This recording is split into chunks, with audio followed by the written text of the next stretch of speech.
జరగనీయం. అవసరమైతే నిర్మోహమాటంగా అణిచివేస్తాం తప్ప ఇష్టానుసారంగా మేమేం చేసినా జరుగుతుంది.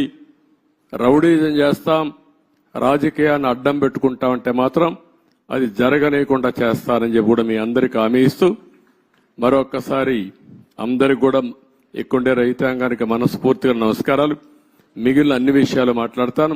మీకేదైనా క్వశ్చన్స్ ఉంటే 1 or 2 media.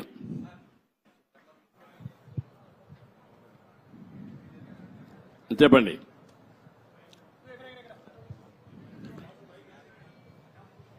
Mic hello sir, 1 minute mike. Mike ఎవరు ఇక్కడ ఎవరికి ఇచ్చారు? సార్, గత ముఖ్యమంత్రి ఈ రాజధానిలో ఈ బిల్డింగ్స్ పరిశీలించుంటే ప్రజావేదికను కూల్చేసినట్టు ఇవి కూడా డిమాలిష్ చేసేవాడేమో సార్. అది దేవుడు కాపాడాడు.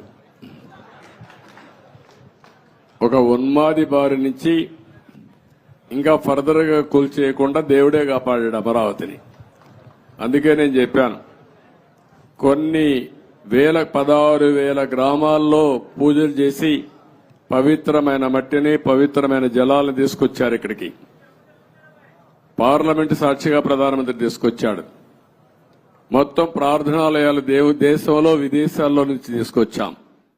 పవిత్రమైన వ్యక్తులు పుట్టిన జన్మస్థలం నుంచి కూడా, అంటే స్ఫూర్తిదాయకంగా ఫ్రీడమ్ ఫైటర్స్ అన్ని వాళ్లే కాపాడారు. కాబట్టి మీరు కూడా కష్టపడ్డారు, రైతులు పోరాడారు, దేవుళ్ళు సహకరించారు. సార్, 5 సంవత్సరాల నుంచి ఏదైతే నిర్లక్ష్యానికి వదిలేశారో ఈ దాదాపు 80-90% కంప్లీట్ అయింది. అవి ఎక్కడ కూడా చెక్కు చెదరలా, యాజ్ ఇట్ ఈస్ గా ఉంది. అంటే మన నిర్మాణం కానీ అంతా కూడా బాగానే ఉంది. అన్ని పూర్తి చేయడానికి దాని టైం బాండ్ పెట్టుకుంటారా? ఒక 3 years కానీ అలా పెట్టుకుని దానికి మీ సజెషన్ ఏంటి చెప్పండి. మిమ్మల్ని కూడా సజెషన్ సార్, అందరినీ సజెషన్ అడుగుతున్నాం. దాన్ని మీరు ఇచ్చే మంచి సూచనలు తీసుకొని ఆర్డర్ ఆఫ్ ప్రియారిటీ పెట్టి we will prepare action plan. Galla పెట్టి ఖాళీ అయిపోయింది, ట్రెజరీలో ఏమి లేదు, డబ్బులు లేదు, అప్పులు విపరీతంగా చేసేశారు. ఇవన్నీ వ్యూలో పెట్టుకొని ఏం చేయాలో స్టెప్ బై స్టెప్ వర్కౌట్ చేస్తాం. Mike media. Sir, what is going to be fate of Rushikonda Beach Palace? What's going to be, will it be quoted as a monument of corruption?